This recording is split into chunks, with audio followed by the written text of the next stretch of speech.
ఆరోగ్యాభిలాషులందరికీ నా హృదయపూర్వక నమస్కారములు. ఒబిసిటీ పెరగటం ద్వారా లివర్ ఫ్యాటీగ్ అయిపోతుంది. Grade 1 fatty liver, grade 2 fatty liver. ఈ స్థితిలో రివర్స్ అవ్వచ్చు. అసలు నష్టమేమీ జరగదు లివర్కి. కాస్త కొవ్వు పేరుకుని కాస్త సోమరగై సరిగా పనిచేయవు కణాలు. నెక్స్ట్ స్టేజ్ తీసుకుంటే ఫైబ్రోసిస్గా మారిపోతుంది. లివర్ కణాలు గట్టిపడిపోతుంటాయి అన్నమాట. ఇక ఆ తర్వాత స్టేజ్కి వెళ్తే సిర్రోసిస్, లివర్ ఇక డ్యామేజ్ అయిపోయి ఇక పని చేయకుండా ఆ పార్ట్ ఫెయిల్ అయిపోతుంది. ఇలా స్టేజ్ వైజ్ లివర్ అనేది డ్యామేజ్ అవ్వటం జరుగుతుంటుంది కదా. ఈ ఫైబ్రోసిస్ అనే స్టేజీ ఫ్యాటీ లివర్ నుంచి అటు మారకుండా, ఒకవేళ ఫైబ్రోసిస్ స్టేజ్ వచ్చిన వారికి కూడా సిర్రోసిస్ కింద మారకుండా లివర్ కణాలను కాస్త మళ్ళీ రివర్స్ అయ్యేటట్టు చేసుకోవటానికి కాఫీలో ఉండే కెఫిన్ ఉపయోగపడుతున్నది. అది కూడా 1.5 కప్పు కాఫీ మించి అస్సలు తాగకూడదట. అది కూడా ఎలా తయారు చేసుకుంటే మరి పాలు పంచదార కాంబినేషన్ కూడా వాళ్ళ పరిశోధన చేశారు. కాఫీ ఆరోగ్యానికి ఎంతో చెడు చేస్తుంది, కానీ కొన్ని కోణాల్లో అందులో ఉండే కెఫిన్ అనేది ఔషధ గుణంగా లివర్ కణాలని ఫైబ్రోసిస్గా మారకుండా రక్షించటానికి ఉపయోగపడుతున్నదని రుజువైంది. కాబట్టి ఆ విషయాలన్నీ ఈరోజు మనం వివరణగా తెలుసుకుంటే మరి ఫ్యాటీ లివర్, ఒబిసిటీ ఉన్నవారికి, డయాబెటిక్ పేషెంట్స్కి, మరి ఆల్కహాల్ తాగేవారికి, ఇలాంటి వారందరికీ కూడా ఎక్కువగా ఈ లివర్ ఫ్యాటీ లివర్ నుంచి ఫైబ్రోసిస్కి వెళ్ళి ఇబ్బంది పెట్టే అవకాశం ఉంది. దాని నుంచి రాకుండా రక్షించుకోవడానికి ఇది ఎలా ఉపయోగపడుతుందో ఒకసారి ఆలోచిద్దాం. అమెరికాలోని సౌత్ ఈస్టర్న్ యూనివర్సిటీ శాస్త్రవేత్తలు సుదీర్ఘంగా ఈ లివర్ ఫైబ్రోసిస్కి అట్లాగే కెఫిన్కి ఉన్న సంబంధాన్ని అధ్యయనం చేసి ఇవ్వటం జరిగిందనమాట. కాఫీలో కెఫిన్ అనే ఔషధ గుణం ఉంటుంది. ఈ కెఫిన్ అనేది తగు మోతాదులో మెడిసిన్ లాగా ఉపయోగించినప్పుడు, మామూలుగా లివర్ ఫ్యాటీగా అయినప్పుడు ఆ కణజాలం కొంచెం దెబ్బతింటం స్టార్ట్ అవుతూ ఉంటుంది. కొవ్వు పట్టేసి అక్కడ ఇన్ఫ్లమేషన్ వస్తుంది. ఇన్ఫ్లమేషన్ వచ్చిన తర్వాత ఆ కణజాలం దెబ్బతింటుంది. ఇలా దెబ్బతిన్న కణజాలం టిష్యూలు లివర్ కణాల్లో అది మెల్లగా ఫైబ్రోసిస్ కింద మారుతుంది. ఎలా మారుతుంది అంటే ఆ ఫ్యాటీ లివర్ వల్ల దెబ్బతిన్న కణజాలం దగ్గర కొలాజెన్ అనే ఫైబర్ కణజాలం పెరుగుతుందన్నమాట. ఇప్పుడు మనకు చూడండి, ఎప్పుడన్నా దెబ్బ తగిలి తోలు లేచిందనుకోండి, అక్కడ స్కిన్ వేరే రకంగా వస్తుంది, ఇలా ఉండకుండా అక్కడ నున్నగా జారిపోయేటట్టు మచ్చపడి గట్టిగా అయిపోతుంది కదా, అలా అన్నమాట. అక్కడ వేరే కణాలు, ఆ ఫైబర్ కణాలు ఇక్కడ డెవలప్ అయిపోతాయి. గాయాలైన చోట ఆపరేషన్ చేసి కట్ చేస్తారు చూడండి, అక్కడ కణజాలం అట్లా ఉంటుందన్నమాట.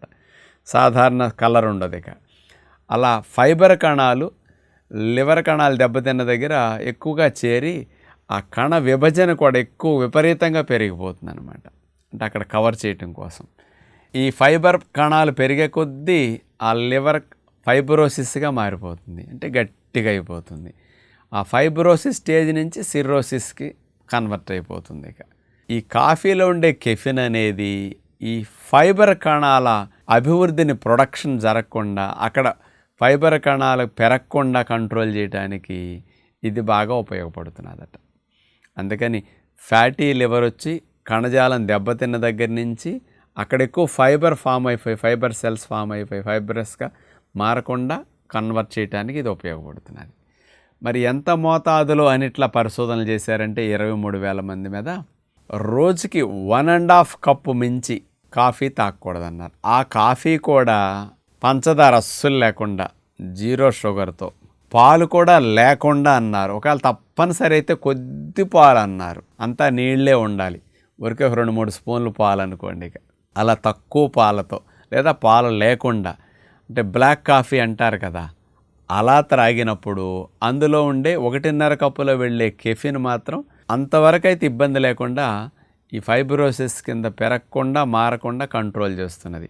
2 కప్పులు, 2.5 కప్పులు, 3 కప్పులు అయినప్పుడు ఏమవుతున్నదంటే గుండె కొట్టుకునే వేగం పెరగటం, కెఫిన్ ఎక్కువయ్యే కొద్దీ, యాంగ్జైటీ లాంటి మానసిక ఒత్తిడి సమస్యలు, హెడేక్స్, నర్వ్ ఇరిటేషన్, ఇట్లాంటివన్నీ కెఫిన్ కొంచెం ఎక్కువయ్యే దగ్గర నుంచి స్టార్ట్ అవుతున్నాయట. అందుకని 1.5 కప్పు వరకు అయితే ఇలాంటివి ఏమీ రావటం లేదు. అంతవరకు అయితే లివర్ కూడా క్లీన్ చేయగలుగుతున్నది ఆ కెఫిన్ యొక్క దోషాన్ని వాళ్ళు రుజువు చేశారు. అందుకని ఇలాంటి దాన్ని, అంటే పంచదార లేకుండా పాలు లేకుండా త్రాగటం వల్ల వీళ్ళకి క్యాలరీ కౌంట్ కూడా పెరగదు. ఆ మెడిసిన్ లాగా కాఫీలో ఉండే కెఫిన్ పనిచేస్తుంది. ఒక డ్రగ్ తీసుకుంటే, టాబ్లెట్ తీసుకుంటే ఎలా వర్క్ చేస్తుందో కాఫీని ఆ మెడిసిన్ లాగానే త్రాగాలంటున్నారు. అలా త్రాగినప్పుడు ఈ ఫలితం స్పష్టంగా కనపడుతుంది అని. ఎవరికైతే ఆల్కహాలిక్ అలవాటు ఎక్కువ ఉందో, ఒబిసిటీ ఉండి, డయాబెటీస్ ఉండి, లివర్ ఫ్యాటీగా అయ్యి ఇక ఎన్నో సంవత్సరాల నుంచి ఉందనుకున్న వారు ఇది ఫైబ్రోసిస్ కింద మారకుండా, అలాంటి వారు ఆ రిస్క్ నుంచి బయటపడటానికి గ్రేడ్ 3కి వెళ్తున్నా, గ్రేడ్ 2కి, గ్రేడ్ 2లో ఉన్న గ్రేడ్ 1కి రావడానికి, నార్మల్ లివర్ అవ్వటానికి ఇలాంటి దాన్ని ఎవరన్నా ఆహార నియమాలు కంట్రోల్ చేసుకోవటం నా వల్ల కావట్లేదులేండి, కాస్త నేను అన్ని నియమనిష్టలు ఫాలో అవ్వలేకపోతున్నా అనుకునే వారికి ఇది ఔషధంలాగా కెఫిన్ ఇట్లా వాడుకుంటే ఉపయోగపడుతుందని ఉంది. కాబట్టి అలా బ్లాక్ కాఫీ లాగా కనుక కెఫిన్ని మనం అందించగలిగితే ఈ లాభాలు వస్తాయి. ఈ కాఫీతో పాటు ఇంకొంతమంది లివర్ని ఇంకా హెల్దీగా మార్చుకోవాలంటే రోజులో ఒక 40% 50% అన్న ప్రకృతి ఇచ్చిన ఆహారాన్ని మీరు తినే ప్రయత్నం చేయండి. అంటే ఫ్రూట్సు, సాలడ్సు, జ్యూసెస్ కానీ, డ్రై ఫ్రూట్స్, నట్స్ లాంటివి ఇలాంటి 40% అన్న న్యాచురల్ ఫుడ్ తింటూ ఈ ఆహారంలో ఉండే యాంటీ ఆక్సిడెంట్స్, విటమిన్స్ ఇవన్నీ ఏం చేస్తాయి, లివర్ డీటాక్సిఫికేషన్ చేసుకుని లివర్ సెల్స్ని డ్యామేజ్ అవ్వకుండా, ఫ్యాటీ లివర్ సెల్స్ కూడా ఇన్ఫ్లమేషన్ గురవ్వకుండా, కొవ్వు పట్టిన ఇన్ఫ్లమేషన్ లేకుండా ఇది రక్షిస్తాయి. మరియు లివర్ సెల్స్ని రిపేర్ చేసుకోవటానికి సాయంకాలం 6 గంటలకే మీరు డిన్నర్ని ఇలాంటి న్యాచురల్ ఫుడ్స్ తిని ముగించేసేయండి. ఇది 2వ నియమంగా మీరు కొనసాగించండి. ఫైబ్రోసిస్కి వెళ్ళే స్టేజ్ కూడా, ఫైబ్రోసిస్ వచ్చినా కూడా మళ్ళీ రివర్స్ అవ్వటానికి ఇక్కడ అవకాశం ఉంటుందన్నమాట. అందుకని ఎర్లీ డిన్నర్ చేస్తే లివర్ తాను రాత్రి తెల్లవార్లు రిపేర్ చేసుకుంటుంది. ఆ టైం మీరు ఇవ్వాలి. కాబట్టి ఇలాంటి నియమాలు 2 ఆచరిస్తూ ఇంతకుముందు చెప్పిన బ్లాక్ కాఫీ లాగా కప్పున్నర మాత్రం ఔషధంలాగా వాడుకుంటే నష్టం ఉండకుండా హెల్ప్ జరుగుతుందని విజ్ఞప్తి చేస్తూ నమస్కారం.